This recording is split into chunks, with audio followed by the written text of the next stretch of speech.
ইসলামে নারীদের পর্দা করার বিধান। পর্দা কেবল পোশাকের মধ্যেই সীমাবদ্ধ নয়, এর মধ্যে রয়েছে আচরণ, দৃষ্টি এবং কথাবার্তার শালীনতা। তবে পোশাকের ক্ষেত্রে মূল বিধানগুলি নিচে দেওয়া হল। ১. পর্দার আবশ্যকতা, ফরজ। ইসলামী শরীয়তে প্রাপ্তবয়স্ক নারীর জন্য পর্দা করা ফরজ বা আবশ্যকীয় ইবাদত।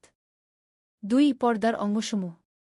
পর্দার মাধ্যমে একজন নারীকে তার মাহরাম, যার সাথে বিবাহ বৈধ নয়, যেমন পিতা, ভাই, পুত্র ব্যতীত অন্য পুরুষদের সামনে শরীরের নিম্নলিখিত অংশগুলো ঢেকে রাখতে হবে: মুখমণ্ডল ও হাত, কবজি পর্যন্ত। এই বিষয়ে ফিকাহর আইনের বিভিন্ন মায়হাবের মধ্যে সামান্য পার্থক্য আছে।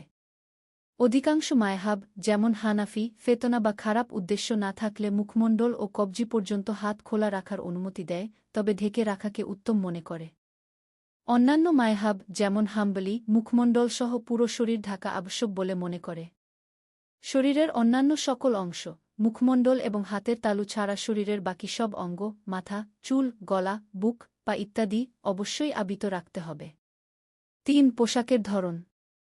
পর্দার পোশাকের ক্ষেত্রে কয়েকটি শর্ত পূরণ করা জরুরি। সারা শরীর আবৃত হওয়া। পোশাক এমন হতে হবে যেন শরীরের আবশ্যক অংশগুলো সম্পূর্ণ ঢেকে যায়। ঢিলাঢালা হওয়া। পোশাক টাইট বা আটসাট হওয়া চলবে না, যা শরীরের গড়ন স্পষ্ট করে তোলে। স্বচ্ছ না হওয়া। পোশাকের কাপড় পাতলা বা স্বচ্ছ হওয়া চলবে না, যার মধ্য দিয়ে ত্বক দেখা যায়। পুরুষের পোশাকের অনুকরণ না করা। পোশাক এমন হবে না যা সাধারণত পুরুষরা পরিধান করে। অত্যধিক জাঁকজমকপূর্ণ না হওয়া। পোশাক দৃষ্টি আকর্ষণকারী বা লোক দেখানো সেওই হওয়া উচিত নয়। ৪. পর্দার স্থান। পর্দা প্রধানত পালন করতে হয় অমাহরাম পুরুষদের সামনে, এটি হল মূল বিধান।